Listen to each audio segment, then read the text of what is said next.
കഴിഞ്ഞ തവണ വലിയ ഭൂരിപക്ഷത്തിന് ജയിക്കുകയും ഇത്തവണ പരാജയത്തിലേക്ക് എത്തുകയും ചെയ്തു. ഇതിന്റെ ഒരു പ്രധാന കാരണം എന്താണെന്ന് അന്വേഷിച്ചിരുന്നു. ജനാധിപത്യ പ്രക്രിയയിൽ തെരഞ്ഞെടുപ്പിൽ ജയവും പരാജയവും ഉണ്ടാവും.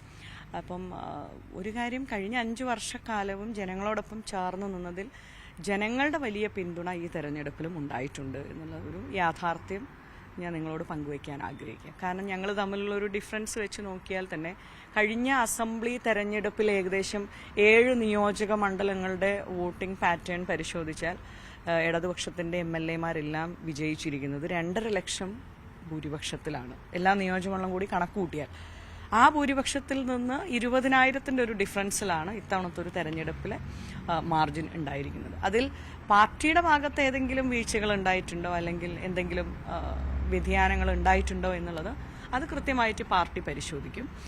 അതോടൊപ്പം തന്നെ എടുത്തു പറയേണ്ടത്, ഇത്രയധികം ആളുകൾ ഈ 20,000-ന്റെ ഡിഫറൻസിൽ ഞങ്ങൾ നിൽക്കുമ്പോൾ ഇത്രയധികം ആളുകൾ നമ്മുടെ പിന്തുണ നമുക്ക് നൽകിയ ആളുകളുണ്ട്. അപ്പോൾ അവരോട് ഹൃദയം തുറന്ന് നന്ദിയും ഈ അവസരത്തിൽ പറയാൻ ആഗ്രഹിക്കാം. ഈ ഒരു പരാജയത്തിൽ എന്താ വെച്ചാൽ ഈ മുന്നോട്ടുള്ള യാത്രയിൽ ഒരു പൊതുപ്രവർത്തക എന്നുള്ള രീതിയിൽ ആലത്തൂർ പാർലമെന്റ് മണ്ഡലത്തിൽ തന്നെ സജീവമായിട്ട് തുടർന്ന് മുന്നോട്ട് പോകുമ്പോൾ ഉണ്ടാവും. ഒരു ജനപ്രതിനിധി ആയിരുന്നതുകൊണ്ട് തന്നെ അദ്ദേഹത്തിന് ഇനി വരാൻ പോകുന്ന സമയങ്ങളിൽ എന്നെ സംബന്ധിച്ചിടത്തോളം ഈ പരിമിതമായിരിക്കുന്ന MP ഫണ്ടിൽ നിന്നും ആലത്തൂർ പാർലമെന്റ് മണ്ഡലത്തിലെ ഏകദേശം മുഴുവൻ പഞ്ചായത്തുകളിലേക്കും നഗരസഭ ഉൾക്കൊള്ളുന്ന എല്ലാ സ്ഥലങ്ങളിലേക്കും ചെറുതും വലുതുമായിരിക്കുന്ന പദ്ധതികൾക്ക് രൂപം കൊടുക്കുവാൻ കഴിഞ്ഞിട്ടുണ്ട്. അപ്പം അതുമായി ബന്ധപ്പെട്ട് പുതിയ ചുമതല MP ഏറ്റെടുക്കുന്ന സമയത്ത് അതിൽ പൂർത്തീകരിക്കാൻ ഏതെങ്കിലും ഉണ്ട് എങ്കിൽ, അല്ലെങ്കിൽ അതിനകത്ത് ഇനിയും ഇടപെടലുകൾ ഉണ്ട് എങ്കിൽ അത് അദ്ദേഹവുമായിട്ട് ചേർന്ന് ചെയ്തു കൊടുക്കാൻ, കാരണം ഈ ജനങ്ങൾക്ക് വേണ്ടി വെച്ചതാണല്ലോ, അത് ചെയ്തു കൊടുക്കാൻ പറ്റുന്ന കാര്യങ്ങളിൽ തുടർന്നുള്ള ഇടപെടലുകളും ഉണ്ടാകും. മുന്നോട്ട് പോകുന്ന സമയത്ത് ഒരു പൊതുപ്രവർത്തക എന്നുള്ള രീതിയിൽ ഒരു രാഷ്ട്രീയ ജീവിതത്തിൽ പാർട്ടി നൽകുന്ന ഒരു അംഗീകാരമാണ്, ജനാധിപത്യ പ്രക്രിയയിൽ ഭാഗമാകുന്നതിന് വേണ്ടി നൽകുന്ന അവസരമാണ്.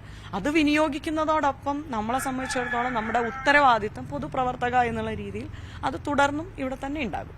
പാലക്കാട് DCC പറയുന്നത് പാർട്ടിക്ക് വിധേയമായ അല്ല രമ്യ ഹരിദാസ് മുന്നോട്ട് പോയത് കഴിഞ്ഞ 5 വർഷക്കാലം, അതുകൊണ്ട് തന്നെ അവരുടെ ഒരു പരാജയത്തിന്റെ ഉത്തരവാദിത്തം പാർട്ടിക്കില്ല എന്നാണ് പറയുന്നത്. ഞാൻ മാധ്യമങ്ങളിലൂടെ ഇത്തരം പരാമർശങ്ങൾ എൻ്റെ ശ്രദ്ധയിൽ വന്നിട്ടില്ല, ഞാനത് കേട്ടിട്ടില്ല. എന്നെ സംബന്ധിച്ചിടത്തോളം അതൊരു മാധ്യമങ്ങളിലൂടെ ഞാനൊരു അച്ചടക്കമുള്ള ഒരു പാർട്ടി പ്രവർത്തകയാണ്. അപ്പം എന്നെ സംബന്ധിച്ചിടത്തോളം പാർട്ടിക്ക് എതിരായിട്ടോ അല്ലെങ്കിൽ മറ്റേതെങ്കിലും രീതിയിലോ പാർട്ടിയെ മോശമാക്കുന്ന രീതിയിൽ ഒരു പ്രതികരണവും നടത്തുന്ന ഒരാളല്ല. ഇനി ഏതെങ്കിലും അവസരത്തിൽ അത്തരം കാര്യങ്ങൾ പറയാനുണ്ട് എങ്കിൽ അത് പാർട്ടി വേദികളിൽ പറയാനുള്ള അവസരമുണ്ട്. പാർട്ടി അത് വിളിച്ചന്വേഷിക്കുമ്പോൾ അതുമായി ബന്ധപ്പെട്ടിട്ടുള്ള പഠനം നടത്തുമ്പോൾ ആ അവസരം നമുക്ക് നൽകും. ആ വേദികളിലാണ് അത് പറയേണ്ടത്, അല്ലാതെ അതൊരു മാധ്യമത്തിലൂടെ പറയേണ്ട കാര്യമല്ല എന്നുള്ളതാണ്. എന്നാലും ഈ നേതാക്കളുടെ ഭാഗത്തു നിന്നൊക്കെ ഈ കഴിഞ്ഞ ഈ തെരഞ്ഞെടുപ്പിന്റെ സമയങ്ങളിൽ വേണ്ടത്ര ഒരു സഹകരണം ഉണ്ടായില്ല എന്നാണ് പറയുന്നത്, ശരിയാണോ? ഒരിക്കലും അങ്ങനെ പറയാൻ കഴിയില്ലല്ലോ. 20,000 ഞാൻ ഉദ്ദേശിച്ചത് ഈ പാലക്കാട് DCC-യിലെ ചില നേതാക്കളുടെ ഭാഗത്തുനിന്ന്. ഇല്ല, ആലത്തൂർ പാർലമെന്റ് മണ്ഡലത്തിനകത്തെ എല്ലാ എൻ്റെ സഹപ്രവർത്തകരും ഊണും ഉറക്കവുമില്ലാതെ പട്ടിണി കിടന്നു വെള്ളം കുടിക്കാതെ പോലും തെരഞ്ഞെടുപ്പ് പ്രവർത്തനങ്ങൾക്ക് നേതൃത്വം കൊടുത്ത ആളുകളാണ്.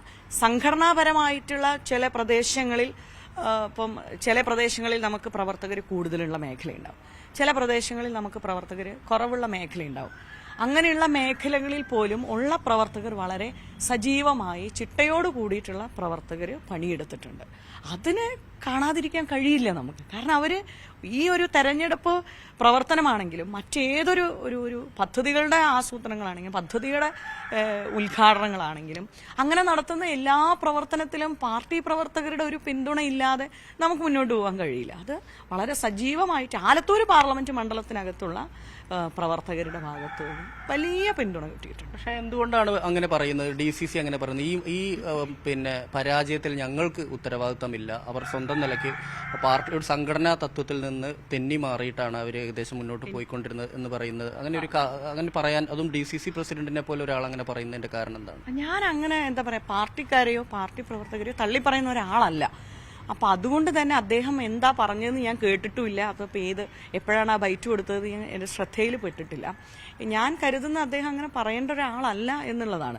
കാരണം നമ്മൾ തെരഞ്ഞെടുപ്പിനകത്ത് പല സാഹചര്യം, ഇപ്പോൾ കഴിഞ്ഞ അസംബ്ലി തെരഞ്ഞെടുപ്പിൻ്റെ സമയത്ത് പരാജയം ഉണ്ടായിട്ടുണ്ട്. പക്ഷെ എന്ന് കരുതി അതിനകത്ത് മാധ്യമങ്ങളിലിട്ട് വിഴുപ്പലക്കുക എന്ന് പറയുന്നത് ഒരു യഥാർത്ഥ ഒരു പാർട്ടി പ്രവർത്തക എന്നുള്ള രീതിയിൽ ഉചിതമല്ല. അപ്പം അതുകൊണ്ട് എനിക്ക് അങ്ങനത്തെ രീതിയിൽ പ്രതികരിക്കാൻ കഴിയില്ല.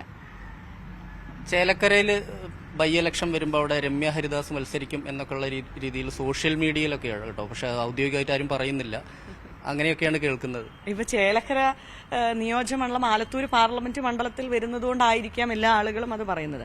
അത് ചോദിച്ച സമയത്താണ് ഒരു കാര്യം എടുത്തു പറയേണ്ട ഒരു കാര്യം. ചേലക്കര പഞ്ചായത്തിലും അദ്ദേഹത്തിന്റെ രാധാകൃഷ്ണൻ സാറിന്റെ ബൂത്തിലും ലീഡ് വന്നത് എനിക്കാണ് എന്നുള്ള ഒരു ഇത് ഞാൻ ഇവിടെ നിങ്ങൾ ചോദിച്ച സ്ഥിതിക്ക് പറയാൻ ആഗ്രഹിക്കുകയാണ്. എല്ലാ മണ്ഡലത്തിലെയും പ്രവർത്തകർ വളരെ സജീവമായിട്ട് പറഞ്ഞിട്ടുണ്ട്, അല്ലെങ്കിൽ പ്രവർത്തിച്ചിട്ടുണ്ട്. പാർട്ടി പറയുന്ന കാര്യങ്ങൾ ചെയ്യുക എന്നുള്ളതാണ് പാർട്ടിയുടെ ഒരു പ്രവർത്തക എന്നുള്ള രീതിയിൽ ഇതുവരെ പാലിച്ചു. നിങ്ങൾക്ക് തന്നെ അറിയാലോ. അപ്പം അത് പാർട്ടി ഏൽപ്പിക്കുന്ന ഉത്തരവാദിത്തങ്ങൾ, അത് പല സ്ഥലങ്ങളിൽ പല സമയങ്ങളിൽ പല സാഹചര്യങ്ങളിൽ നമ്മളെ ഏൽപ്പിക്കുന്ന ഉത്തരവാദിത്തങ്ങളെല്ലാം ഇതുവരെ നിറവേറ്റിയിട്ടുണ്ട്. അപ്പം മുന്നോട്ട് പോകുന്ന സമയത്ത് പാർട്ടി എന്താ തീരുമാനങ്ങൾ എടുക്കുന്നത് നമുക്കറിയില്ല. അപ്പം ഈ തെരഞ്ഞെടുപ്പുമായി ബന്ധപ്പെട്ടിട്ടുള്ള യോഗങ്ങൾ വിളിച്ച് ചേർക്കാൻ പോകുന്നതേ ഉള്ളൂ. അപ്പം ആ സമയങ്ങളിൽ അതുമായി ബന്ധപ്പെട്ട കാര്യങ്ങൾ, അത് കഴിഞ്ഞാൽ എന്തെങ്കിലും പാർട്ടി പറയുന്നത് എങ്ങനെയാണ് എന്താണെന്ന് നോക്കിയാൽ അതിനനുസരിച്ച് പ്രവർത്തിക്കുക എന്നുള്ളതാണ്. അതല്ലാതെ നമ്മളിപ്പോൾ മാധ്യമങ്ങളിൽ വന്നിട്ട് ഇന്നതാണ് ചെയ്യാൻ പോകുന്നത് എന്നുള്ളത് നമ്മൾ ഒരിക്കലും പറയാൻ കഴിയില്ല. കാരണം പാർട്ടിയുടെ പ്രസിഡന്റ് ആണ് അവസാനത്തെ വാക്ക്. അത് KPCC തലത്തിൽ എടുക്കുന്ന തീരുമാനങ്ങളാണ്. അതുപോലെ തന്നെ ഈ വോട്ട് ഷെയറിന്റെ കാര്യത്തിൽ ഇപ്പോൾ LDF സ്ഥാനാർത്ഥിക്ക് വലിയൊരു വോട്ട് ഷെയർ ഒന്നും കൊണ്ടുവരാൻ കഴിഞ്ഞിട്ടില്ല. താങ്കൾക്ക് കഴിഞ്ഞ തവണ കിട്ടിയ വോട്ടിൽ പ്രധാനമായും അത് നഷ്ടപ്പെട്ടിരിക്കുന്നത് BJPയിലേക്കാണെന്ന് മനസ്സിലാക്കുന്നു. കാരണം കഴിഞ്ഞ തവണ NDA സ്ഥാനാർത്ഥിയായ BDJSന്റെ സ്ഥാനാർത്ഥിക്ക് ലഭിച്ചത് 80,000 ചില്ലാനം വോട്ടാണ്. പക്ഷേ ഇത്തവണ അത് 1,88,000 കൂടി. പക്ഷെ അവിടെയാണ് പല സ്ഥലങ്ങളിലും രമ്യ ഹരിദാസിന്റെ വോട്ട് ഷെയർ പരിശോധിക്കുമ്പോൾ അവിടെയാണ് താഴോട്ട് വന്നിട്ടുള്ളത്. ശരിക്കും BJP സ്ഥാനാർത്ഥിയുടെ ആ ഒരു ഇത് തന്നെയല്ല ഈ ഒരു തിരിച്ചടിക്ക് കാരണം. 20,000 വോട്ടിന്റെ വ്യത്യാസത്തിൽ മാത്രമാണ് രമ്യ പരാജയപ്പെടുന്നത്. ഒന്ന്, ഇത് ഒരു ഇടതുപക്ഷത്തിന്റെ അനുഭാവികളുള്ള ഒരു മണ്ഡലമാണ്.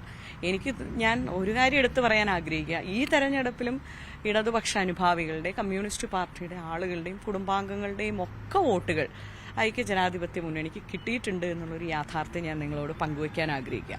മറ്റു തരത്തിലുള്ള രീതിയിലുള്ള വോട്ട് ഷെയറുകൾ, അത് ഇപ്പോൾ ബൂത്ത് അടിസ്ഥാനത്തിൽ ലിസ്റ്റ് എടുത്ത് കമ്മിറ്റി കൂടി, തെരഞ്ഞെടുപ്പ് കമ്മിറ്റി എങ്ങനെയായിരുന്നു അത് പാർട്ടി കൃത്യമായി പരിശോധിച്ച് കഴിയുമ്പോഴാണ് എവിടെയാണ് വോട്ടിൽ വീഴ്ച വന്നത്, അത് ഏത് രാഷ്ട്രീയ പാർട്ടിക്ക് സ്വാധീനമുള്ള മേഖലകളിൽ നിന്നാണ് അത് BJPക്ക് ആണെങ്കിലും മറ്റ് കക്ഷികൾക്കാണെങ്കിലും പോയിരിക്കുന്ന വോട്ടുകൾ ഏതാണ് എന്നുള്ളത് അത് കൃത്യമായിട്ട് പഠിച്ച് തന്നെ പറയേണ്ട ഒരു കാര്യമാണ്. ഇപ്പം പെട്ടെന്ന് നിങ്ങൾ വന്ന് ചോദിക്കുമ്പം അതിനെക്കുറിച്ച് നമ്മളുടെ കയ്യിൽ ഇപ്പം അതിൻ്റെ രേഖകളോ അല്ലെങ്കിൽ അതുമായി പഠിക്കാനുള്ള ഒരു സമയമോ കിട്ടിയിട്ടില്ല. അത് വന്നു കഴിയുന്ന സമയത്ത് നമുക്ക് പരിശോധിച്ച് തന്നെ പഠിക്കേണ്ട കാര്യമാണ്.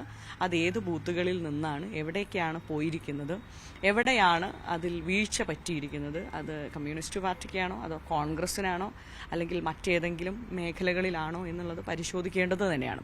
ഒന്ന്, ഇടതുപക്ഷത്തിന് നല്ല ശക്തമായിട്ട് വേരോട്ടം ഉണ്ടായിരുന്ന ഒരു മണ്ഡലമാണ് ആലത്തൂർ പാർലമെന്റ് മണ്ഡലം. ഞാൻ നേരത്തെ പറഞ്ഞ പോലെ തന്നെ കഴിഞ്ഞ അസംബ്ലി തെരഞ്ഞെടുപ്പിൽ നിങ്ങൾ തന്നെ 2.5 ലക്ഷത്തിലധികം ഭൂരിപക്ഷമാണ് എല്ലാ നിയമസഭാ മണ്ഡലങ്ങളുടെ വോട്ട് ഷെയറും കൂടി കണക്കുകൂട്ടി നോക്കുമ്പോൾ. അത് വെച്ച് നോക്കുന്ന സമയത്ത് 20,000-ലേക്ക് എത്തിയെന്ന് പറയുമ്പോൾ ഇടതുപക്ഷ അനുഭാവികളുടെ വോട്ട് കൂടി കിട്ടാതെ ഈ 20,000 ഡിഫറൻസിലേക്ക് UDFന്റെ സ്ഥാനാർത്ഥി എന്നുള്ള രീതിയിൽ എത്താൻ കഴിയുമോ? ഇല്ല.